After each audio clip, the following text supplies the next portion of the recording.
about it before. I used to do it quite a lot on the television, and one of the messages that I took on board very early on was that the medical establishment really lets itself down very often when it comes to this illness. And we're talking now about a bereaved father who has criticised doctors via a coroner's court at the inquest of his daughter, Maeve Boothby O'Neill, who died in October 21, aged 27, after suffering from myalgic encephalomyelitis 4 years. And the inquest into her death found that a lack of understanding by medical staff led to failings in the treatment that Miss Boothby O'Neill received, and ultimately contributed to her death, which is, it's appalling, really, because we've been talking about ME now for probably 40 years, something like that.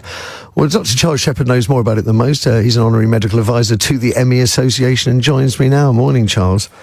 Morning, Matthew. Firstly, can I say I listened to your programme, and I know you covered it back in August, the inquest back in August, and I think you covered it extremely well. Thank you. Thank you. Yeah. It bothers me that we just seem to be going round in circles, and here we have another broken-hearted father with what appears to be a legitimate grievance against the medical establishment. Yeah, I mean, no one should be dying of malnutrition in hospital, and people with ME should not be dying of malnutrition in hospital. And clearly the inquest has identified a number of very serious failings in the way that the National Health Service cares and manages for people with ME, especially those at the very severe end of the spectrum. But I think probably the most important things to come out of this inquest and what was called a special hearing, which took place on Friday last week, where we heard some more evidence from Dr. Helmsley, who was the medical director of the NHS trust that looked after Maeve down in Devon. I think there's two important things to emerge from that. I mean, first of all, Dr. Helmsley expressed his frustration at not having the expertise to call on, people with clinical expertise to call on when a local hospital like that, which may not have specialists, who are used to dealing with people with very severe ME, that was not available.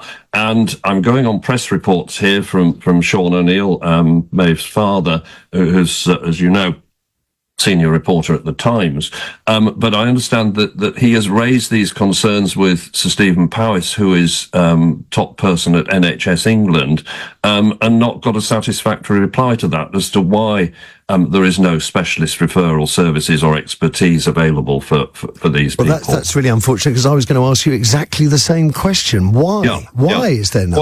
Why? Well, we did have two. I mean, we're going back several years now. We did have two hospitals, one in Essex, one in Kent, where these, very expertise clinical skills of dealing with this particular group of patients had been built up.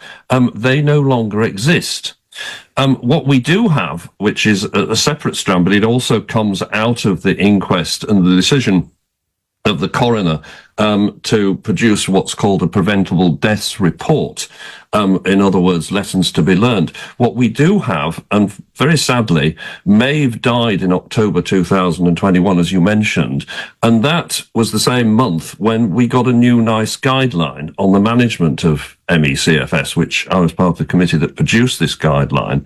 And this replaced really a very flawed guideline, which was based on almost a sort of mental health model of ME/CFS, with a guidance which acknowledged that this was a complex and serious multi-system disease. It involved, various body systems, and in particular brain, muscle, and the immune system, and that it could not be treated by cognitive behavior therapy and graded exercise therapy. That was not the answer. And it concentrated, and this was not in the previous NICE guideline, it concentrated on providing recommendations on how people with very severe ME should be managed. And they should have a care and management plan in place. This must be put in place by the existing outpatient services for people with ME/CFS, which sadly do not cater in most cases for people with ME/CFS at the severe end of the spectrum. They do not provide domiciliary or home visiting care. So we need to implement the recommendations in the new NICE guideline and get community care sorted out for these people. I know you go on about preventative medicine. Yeah. 99% of people in this category, these people who are bedbound, they are requiring 24-hour care. They're often living in a darkened room. They're in pain. They're having difficulty with eating, swallowing, digestion of food. So they need this community care input, which we recommended in the NICE guideline.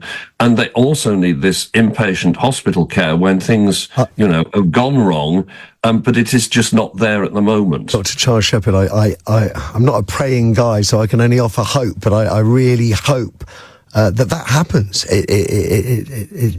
I just can't believe I'm still talking about it in this sort of really dismal way 30, 40 years down the line.